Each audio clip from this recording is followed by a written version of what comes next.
Isang idea pa po sa headdress, ito yung pinaka-base, mag-cut tayo ng circle na tela, tapos mag-lining ng patigas. Iba foam yung ginawa kong lining, tapos itahi.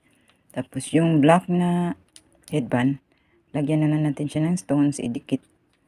Tapos yung lace na kurting flower, yun ang idikit natin sa center. Tapos yung diameter na ganito beads, yan na lang ilagay natin. Idikit natin dun sa ilalim, tapos itahi para matibay. Tapos yung itong pinaka ginawa natin, idikit natin sa headband na black para hindi na tayo magbalot ng tela. Yan na siya.